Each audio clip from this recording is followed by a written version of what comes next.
satu monitor.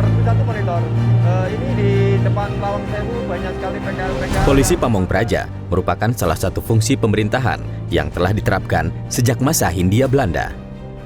Dahulu disebut sebagai belju atau dalam bahasa Inggris disebut bailiff, yaitu fungsi pemeliharaan ketertiban umum dan ketentraman masyarakat yang juga menjalankan fungsi pelaksanaan putusan justisi dari lembaga peradilan pada masa Hindia Belanda. Kedudukan belju merupakan bagian dari organisasi pemerintahan baik di tingkat provinsi, karesidenan, kota praja, dan kabupaten. Sebutan lain dalam terminologi hukum administrasi negara adalah bedstur polisi atau sering diterjemahkan dalam komunikasi para pejabat pribumi di Pulau Jawa sebagai polisi Pamong Praja. Pada akhir tahun 1945 hingga awal tahun 1946, keadaan Jakarta sudah tidak aman lagi akibat provokasi Belanda yang ingin mengembalikan kekuasaan kolonialnya di Indonesia. Pada bulan Februari tahun 1946, pemerintah RI mengambil keputusan untuk memindahkan pusat pemerintahan ke Yogyakarta demi memperkuat dan mendukung fungsi pemerintah Republik Indonesia dalam menjaga ketertiban dan ketentraman masyarakat di Yogyakarta. Maka, Jawatan Praja Daerah Istimewa Yogyakarta membentuk detasemen polisi Kapenewen yang akan melaksanakan fungsi kepolisian Pamong Praja di Yogyakarta sebagai ibu kota revolusi. Pada tanggal 10 November 1948, Jawatan Praja Daerah Istimewa Yogyakarta mengeluarkan Perintah Nomor 2 pada tahun 1948 dengan mengubah nama Detasemen Polisi Penjaga Kapenewen menjadi Detasemen Polisi Pamong Praja. Keputusan ini merupakan landasan awal yang sangat penting bagi langkah-langkah strategis di kemudian hari sebagai fungsi pemerintahan daerah dalam kerangka kebijakan nasional. Berdasarkan hal tersebut, Menteri Dalam Negeri pada tanggal 3 Maret 1950 mengeluarkan surat keputusan nomor UR32/32/21 tentang pembentukan Polisi Pamong Praja di Jawa dan Madura dengan disertai perubahan nama Detasemen Polisi Pamong Praja menjadi Satuan Polisi Pamong Praja atau yang disingkat Satpol PP.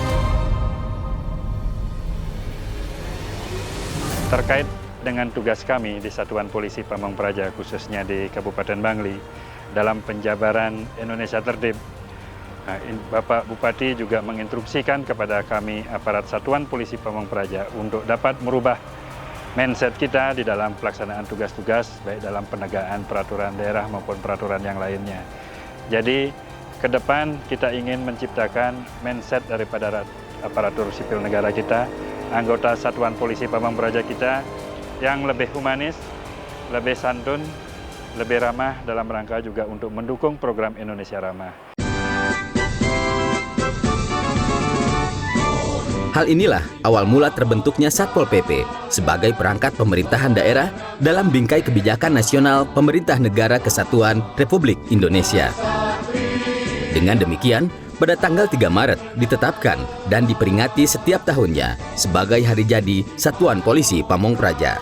Dalam Undang-Undang Nomor 32 Tahun 2004 tentang Pemerintahan Daerah, ketentuan pasal 13 dan 14 huruf C menyatakan bahwa kepala daerah mempunyai kewajiban menyelenggarakan ketertiban umum dan ketentraman masyarakat.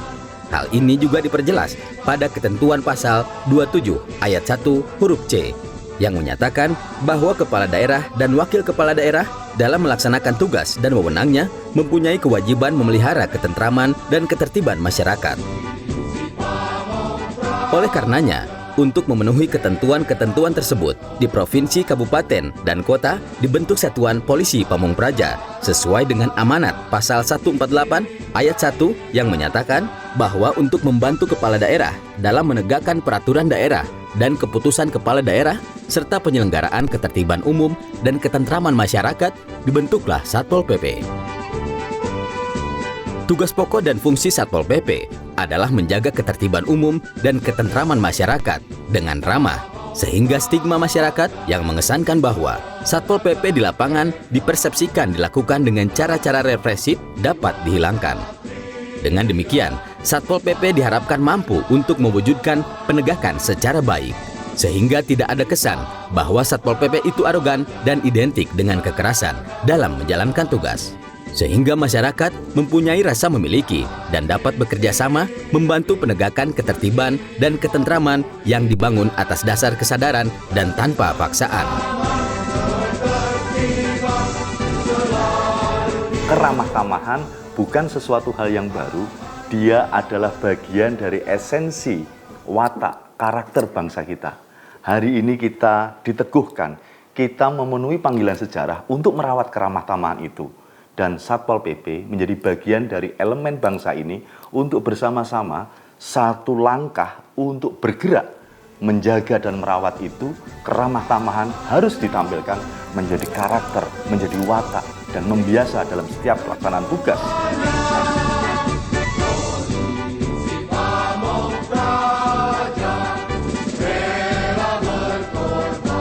Hal ini sebagaimana diatur dalam ketentuan peraturan pemerintah nomor 23 tahun 2014 tentang pemerintahan daerah yang disebutkan bahwa urusan penyelenggaraan ketertiban umum, ketentraman, dan perlindungan masyarakat dilaksanakan oleh Satuan Polisi Pamong Praja yang merupakan urusan pemerintah daerah terkait pelayanan dasar yang ditetapkan dengan standar pelayanan minimal.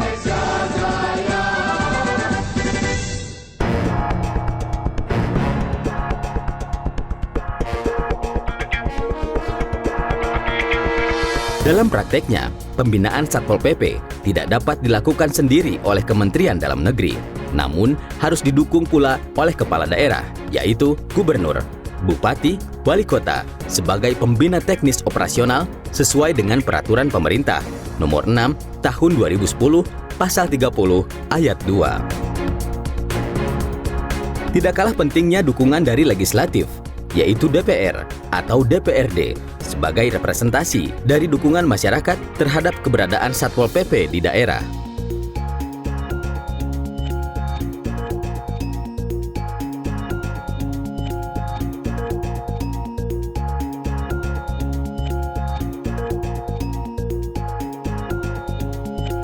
Dalam pelaksanaan tugas di lapangan, Satpol PP harus bersinergi dengan lembaga lain maupun instansi terkait, seperti TNI, Polri, Kejaksaan, Kementerian Pendayagunaan Aparatur Negara, dan Reformasi Birokrasi, Kementerian Hukum dan HAM, SKPD terkait yang didasarkan atas hubungan fungsional, saling membantu, dan saling menghormati dengan mengutamakan kepentingan umum dan memperhatikan hierarki, kode etik birokrasi, serta mengoptimalkan peran aktif masyarakat melalui tokoh agama, tokoh adat, dan tokoh masyarakat dalam rangka mencegah dan menyelesaikan potensi gangguan ketertiban umum dan ketentraman masyarakat melalui prinsip-prinsip kearifan lokal.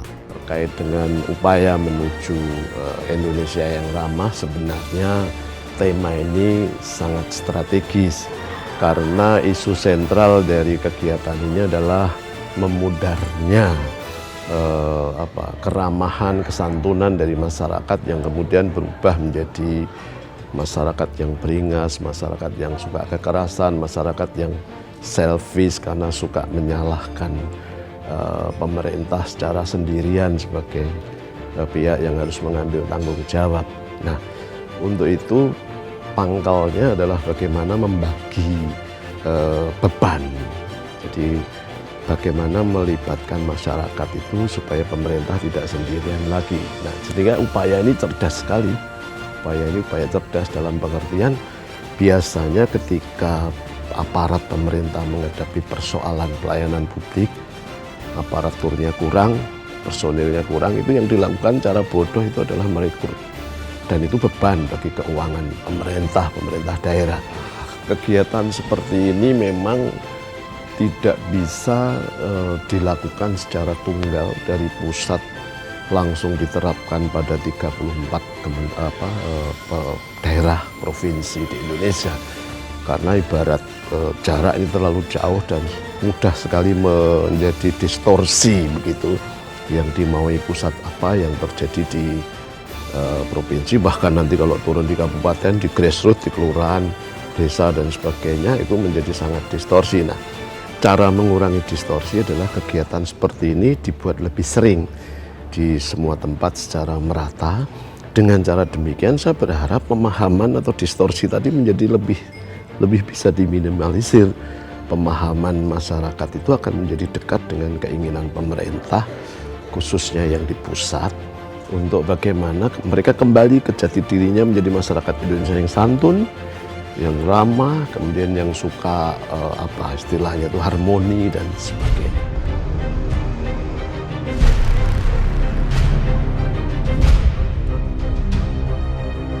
Satpol PP sebagai aparatur sipil negara ini merupakan bagian atau perangkat dari pemerintah daerah yang membantu wali kota atau bupati untuk melaksanakan fungsi melakukan penegakan peraturan daerah atau Perda.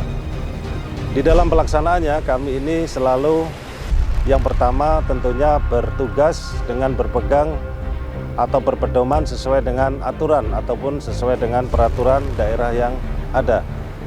Nah, dalam pelaksanaannya terkadang ada sebagian masyarakat yang masih melihat bahwa yang kami lakukan ini sesuatu yang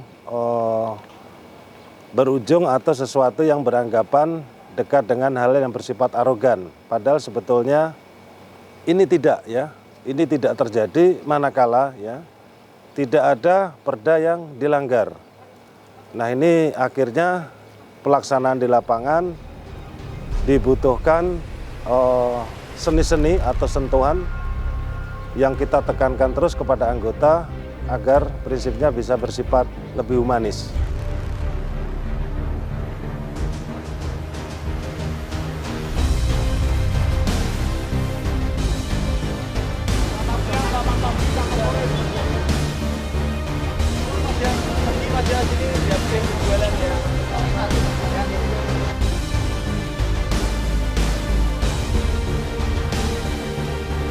Dalam pelaksanaan tugas, Satpol PP ingin mengajak, kami adalah kawan, kami adalah mitra, partnerships.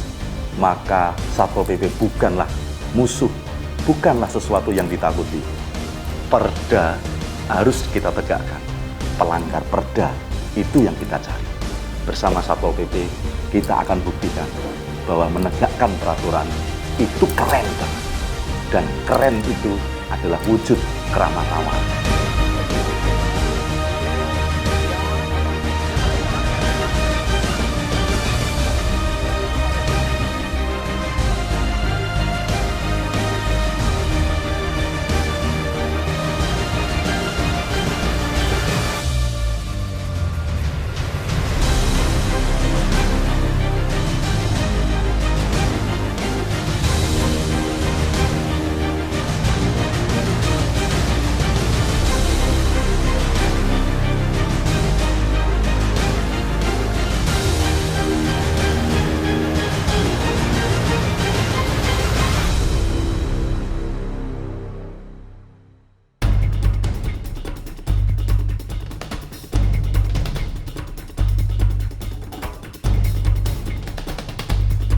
Moto Polisi Pamung Praja adalah Praja Wibawa, yang bermakna pemerintahan yang berwibawa. Sesuai moto inilah, Satpol PP melaksanakan tugas pokok dan fungsinya yang diharapkan dapat terus konsisten dalam menjaga citra dan wibawa penyelenggaraan pemerintahan daerah secara kondusif, tertib, dan tentram kepada masyarakat secara ramah. Melalui program Satpol PP bekerja dengan ramah membantu masyarakat, diharapkan Satpol PP dapat menjadi pelayan dan pelindung masyarakat dengan dibekali kemandirian, profesionalisme, kompetensi, dan berintegritas tinggi untuk menuju Indonesia ramah. Satpol PP bukan musuh masyarakat. Melanggar perda itulah musuh masyarakat. Mari cintai dan patuhi